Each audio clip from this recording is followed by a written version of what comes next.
What's up everybody, this is the 2014 Chevrolet Corvette, and in this video I'm going to cover the exterior, the interior, take it for a drive and see what it's like out on the road these days, as well as talking about the kind of fuel economy you can expect and also the pricing and how it compares to the competition these days as well. And also huge thanks to Harrison Auto Sales and Service for providing me here with this vehicle to review for you guys today.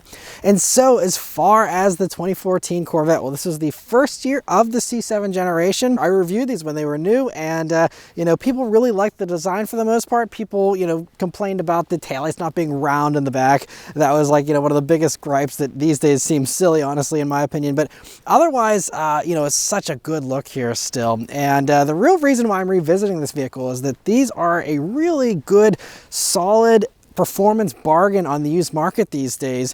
And so I just kind of wanted to see how these feel here in 2025, and if they're as good as I remembered them 10 years ago. And so yeah, up front there, again, you have the LED xenon headlights there that are still really modern and still really good looking. This one we're having here is the 3LZ, and so that is the more luxurious one. And this one, the person who spec'd it way back when opted for these chrome wheels and the more of a comfier setup. I don't believe this one has the Z51 package on it, but still looks really nice here. You still have those nice Corvette calipers hiding behind those wheels. Coming down to the sides, I also still love this fender vent and the Stingray badge there, which was a new thing they were trying here for the 2014s. And then going down to the sides further, you see that other little cooling duct you have there right behind the driver's door there. And going out to the back, again, it's so squared off, a real departure from the past generations of the Corvette here before this one. And it looks really nice. This one does have the performance exhaust, thankfully, so they did opt for that, which was a standalone option, as well as also being included in that C51 package if you got it. Really nice with those quad pipes right there in the middle, nice and shiny chrome again for this one. And overall, I think these have aged really well. I think they still look really nice. And yeah, especially looking down at this hood too, I love the vents and that and all the curvature. It's still such a dramatic, and I think it's really just held up really well over the years. The interior of the 2014 Corvette has held up really well, honestly, now being 11 years old or so. It's still a very nice place to be. Now this one only has just under 10,000 miles on it, so very much a pristine, well-preserved example of these. But this one is especially nice too because this is the 3LT trim, which gave you these Napa leather seats with the Alcantara. You got the leather-wrapped or vinyl-wrapped dashboard. Looks like leather. This one even has the carbon fiber trim package, which was an extra cost option. But the 3LT gave you also a Bose 10-speaker stereo. You got memory seats, satellite radio, and also the performance data recorder all in that package there. Now this also, since it's above the 2LT also gave you these very nice heated and ventilated seats, which are a really nice feature to have. You also get the head-up display, which is a very great head-up display. Has a couple of different views to it there, and very nice to have for sure. But anyway, as far as the other components here of this vehicle, sitting down in these seats, these are just the regular seats. There was also a competition bucket seat you could get, I believe. These are just the regular ones, but they do still have adjustable bolstering, so they can get nice and snug, and a little bit nice and grippy too with the Alcantara there in the middle. But really, soft, comfortable seats still too, so it's a great Grand Tourer, but also holds you in place really well.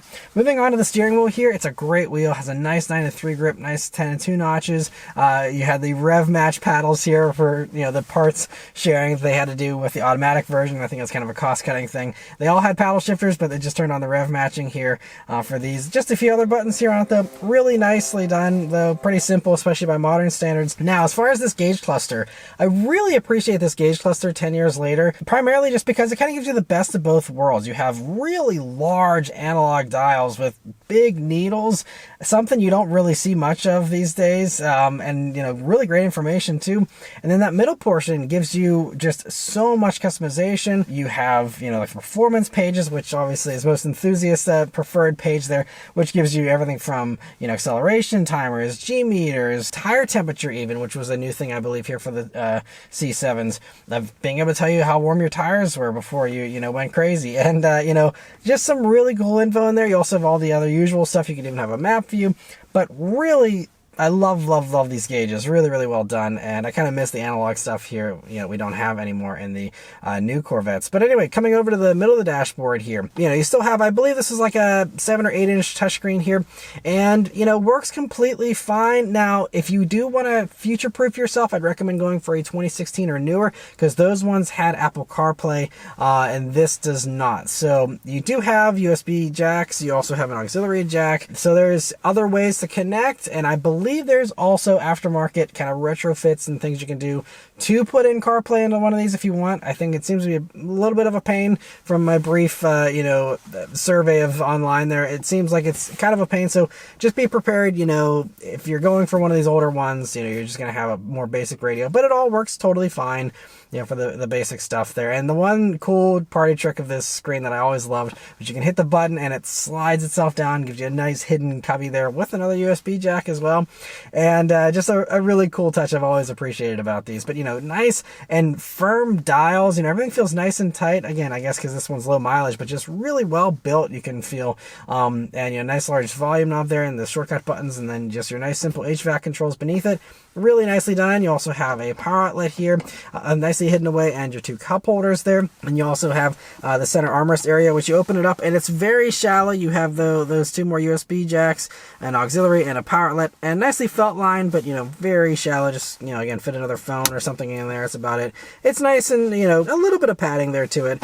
And, you know, I just love the cockpit feel of the C7 here. The shifter falls right to hand, and, you know, you just really feel enveloped in this vehicle. You have the nice grab handle here on the passenger side and all that. And it's just a really, really cool interior. Now, this one also has these transparent roof panels, which are tinted a little bit, but even on this cooler day with some sun, it's a little hot in here. So not sure if I love that. Of course, there was regular, you know, opaque panels you could get, as well as, you know, carbon fiber roof panel even. And it is, of course, a removable panel, so you can pop the top off of any Corvette here and have a convertible experience without having to go for the actual full-blown convertible one if you'd like. But really great you have that, you know, and this fun option, because I don't think a lot of people got the transparent panel, so it's kind of a rare thing, I think. But anyway, the other thing to mention here, though, is the fantastic practicality of the C7s here. You know, the last one to have this giant hatch in the back, obviously before they went mid-engine.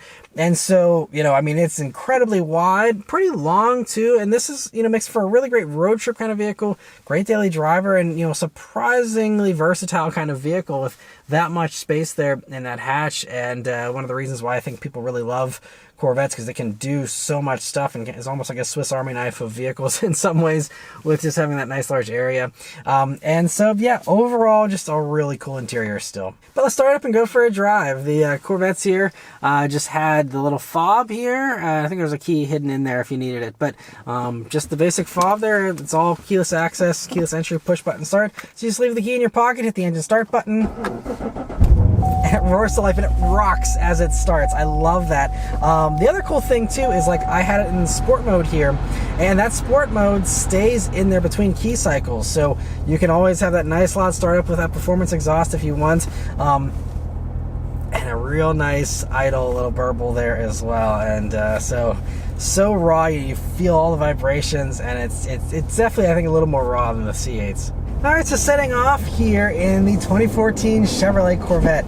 So I'm actually in the tour mode, just to demonstrate for just a minute how quiet this exhaust can be. And so, you know, if you don't want to have a blaring exhaust all the time, you know, you do have this duality here with the performance exhaust, and it's so cool. This was something I think was a new option here for C7s, and just really great to have if you are someone who doesn't want to wake the neighbors at every opportunity. You know, you have a nice quiet exhaust. But we'll go ahead and go back into the sport mode there. Opens itself right up, and then all the wonderful sounds that you usually are probably going to want. Other things here about the C7s. Well, you know, the first things that I think I'm really noticing are, you know, the clutch and the shifter are certainly heavier compared to modern manual transmissions. You know, we've gotten used to stuff just being so low effort, honestly, these days in most cases, with the, you know, few remaining manuals out in the market these days, that, you know, this one's a little bit more of a workout. The shifter especially takes some muscle to go into each of the gears. They're a little longer with the throws too, but, you know, it's feels really great. And again, I love how it falls to hand, very naturally here. And the clutch, even though it's a little on the heavy side, and I don't think I'd want to daily drive in heavy traffic with it, it's got a lot of feel to it though. So very communicative and very easy to be smooth with. It's also great you do have the auto rev matching here on these, so that enabled you to not have to worry about that component of it, at least if you'd like. And this manual was also new. This is this new 7-speed Tremec. It's the Tremec TR6070, I believe, and it's just really cool. You had a 7-speed here for that extra, a little bit of efficiency on the highway. These could do 30 mpg on the highway if you take it easy. I'm sure some people probably have even gotten beyond that, but just a really nice feeling shifter, honestly. Other things here, of course, all the driver inputs are so well done. Throttle is really nice and precise without being overboard.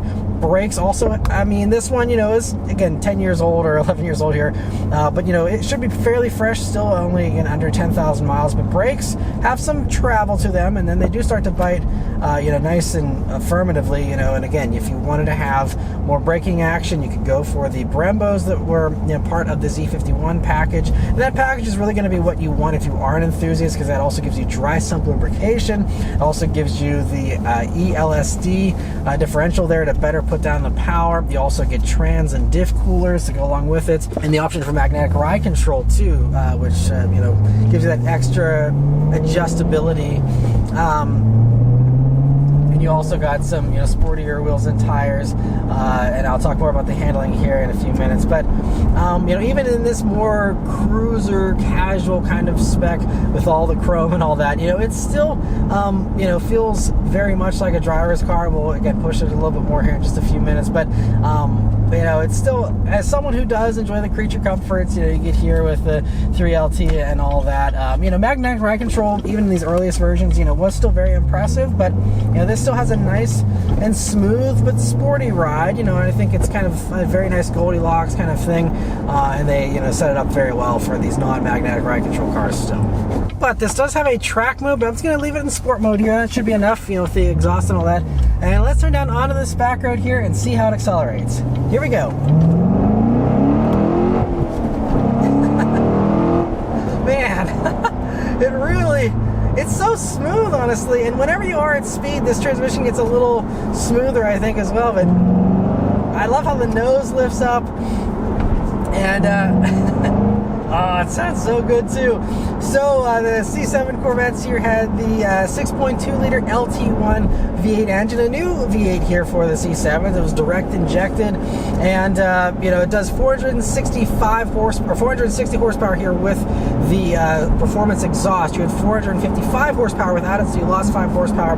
465 pound-feet of torque though for these, and 0 to 60, I think Car and Driver got like 3.9 seconds for these with the manual here. Now, if you didn't want the manual, in 2014, unfortunately, your only other option was a 6-speed automatic. They upgraded to an 8-speed automatic for the very next model year in 2015, and I reviewed one of those when they were new. And, by modern standards, and even by standards back then, wasn't the fastest shifting for the manual mode, but, it was a nice automatic. It's certainly a nice improvement to have the 8-speed there, a little bit more advanced than the old 6-speed you had here for the 2014s. And I just say, if you're an enthusiast, especially with how rare manuals are these days, look for a manual, find a manual.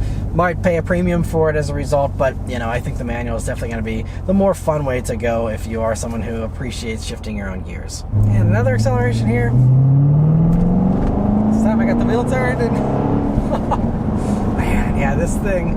And it's kind of deceptive. It gains speed so much quicker, and you look down, you're like, oh man, I'm actually going faster than I think I'm going. There's drama there, and you feel, pushing you back in the seat, but, it doesn't really feel like you're going as fast as you actually are. Oh, man, it's hard to not go fast in this thing because you just want to keep cracking open that exhaust and hearing this thing roar. And it's so beefy, too, with the torque of this thing, that any RPM you're at, it is more than willing and happy to just take off on you. You don't really have to stir the pot here with the manual to, get any kind of good acceleration out of it. It's always right there. All you need is your right foot to twitch a little bit, and you're off and away. So we got a couple of corners here. I'm going to do some more cornering in a couple of minutes, but just even over these, we got some potholes and stuff there even, and it's so flat and poised. These were, a bit, you know, you can hear the rattling and stuff. Some of that's the seat belts, but yeah, it really, it feels so good here. You know, curb weight for these was right around 3,500 pounds back then, and even these days, you know, that's a very impressive weight for, especially something with V8 power. And yeah, this thing, it's great. Now, this one also does have some sportier summer tires on it. I believe these came, at least for the Z51 package, with Michelin Super Sports on the pilots. But this one here has the Firestone Indy 500 tires. And so they're going to be 245 in the front, 285 in the rear on this staggered setup you got on the C7s. So you have 18-inch wheels in the front, 19s in the back. And it's, you know, it gives you a very cool look. You don't really see staggered setups like that much anymore. And we'll continue to play around with it, but these tires do a really good job of keeping this stuck. And I remember in my last experience with C7s that it definitely was a little more twitchy and a little more tail happy. Maybe some more modern tires have helped that all these years later, I'm not sure. But yeah, you know, it still feels very dynamic and very fun. And coming up to a tighter corner here, I'm going to just try and see if this back end plays with me. Couldn't get on too much because there was an STI that was crossing the line there for a second, but I mean, it feels like it's still very dynamic. We'll keep on pushing it here a little bit, but you know, this vehicle feels very much planted, and honestly feels more planted than I remember.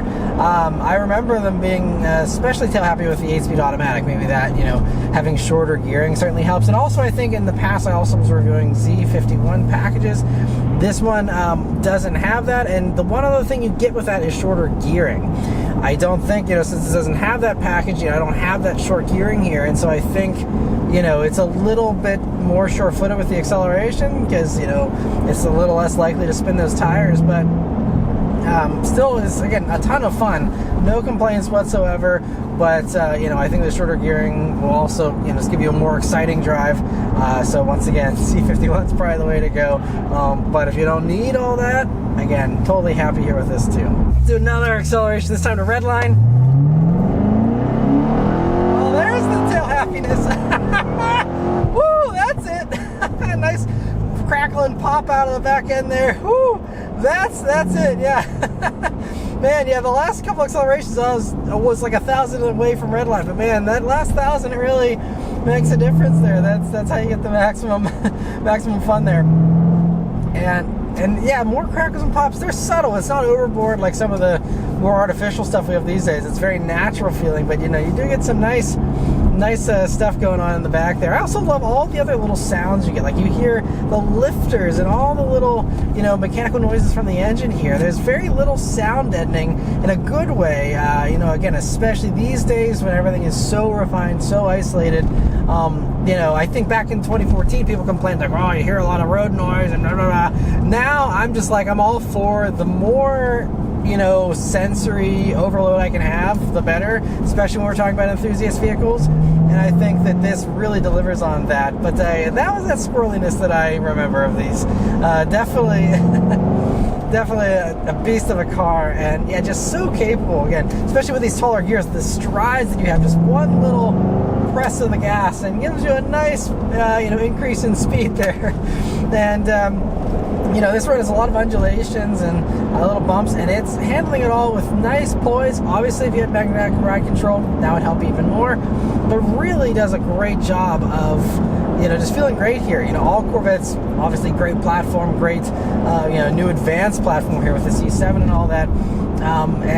You know, you can really feel it. It gives you a lot of confidence for sure. Now, as far as, you know, the last couple of things here to mention, we can briefly talk about fuel economy because I always cover that here for anyone who's curious. I'll put the numbers up there on the screen, but you know, it's going to be pretty, I think, fuel efficient. Like this one, for example, I was just going through the trip computer here, and they never reset it from new, and it's showing like over 20 mpg here over the lifetime of this vehicle. Not sure how it was driven, but you know, 20 mpg for something with a big old V8, not too bad, I'd say. You know, certainly being lightweight certainly helps you there. But yeah, and then the last thing really to mention is, you know, the pricing and how it kind of compares these days. So obviously on the used market, used sports car market, lots of stuff to pick from. Got this tight corner again. Let's give it another whirl here. Oh yeah. So traction control and stability control held me back a little bit there in sport mode. You can turn that off if you'd like. But you know, it was ready to dance on me there a little bit more if I wanted it to. But so the reason why I really wanted to revisit these is that, you know, with ballooning sports car prices these days, you know, it's really a really good bargain, I think, especially for what I think people want these days. So a lot of people still want a V8. They still want a manual, which obviously you've not been able to get with the C8s. So I think these, you know, kind of going to hold their value as, you know, one of the last manual Corvettes, obviously, but just, you know, that's going to have appeal. This was, you know, the end of the road for the manual and the Corvette. And so as a result, you know, these, I saw them get even lower than what they're priced at these days, and now I think they're starting to appreciate and starting to hold steady at the very least. And but it's still, even at those slightly elevated prices these days, is a really good value. So this one, as tested at Harrison Auto Sales, again being a pristine, you know, under 10,000 mile one, this one only is going for $46,000, which again, still considering, you know, how much other sports cars go for these days, 46 grand, not so bad. But then whenever, you know, you look at other ones on these market that obviously aren't as pristine as this, we're talking higher mileage ones, they end up in the high 30s, and you know, that's a lot of car considering, you know, just to get into a base Mustang GT in 2025 here is going to cost you almost $50,000 on its own. You know, this is a lot of car, and especially if you know, spend a few grand more, maybe go for a 2016, you have that Apple CarPlay, you know, you really have everything you need still, honestly. And I think it's a phenomenal car that's held up so well. And again, to a lot of people, especially some Corvette fans, you know, who like the front engine rear drive thing, who like the manual, you know, this is a real high watermark. And, you know, I think it's, again, just as desirable now as it was 10 years ago, and it still is no less fun than it was, you know, even with these days of bloated horsepower numbers and all that. No complaints here. I mean, obviously, we're talking about under 4 seconds 0 to 60 still. We're talking about really impressive performance, even if on the spec sheet 460 you know, horsepower doesn't, you know, look super impressive. It's plenty of fun to have fun with, and also to have fun with on the streets, you know, and not have something that's going 0 to 60 in 2.5 seconds. And so I really appreciate it. Obviously, it's not as wild as the new Corvettes. You know, the new Z06 is a magnificent beast of a vehicle that, you know, if you got the money for them, go for them. They're fantastic.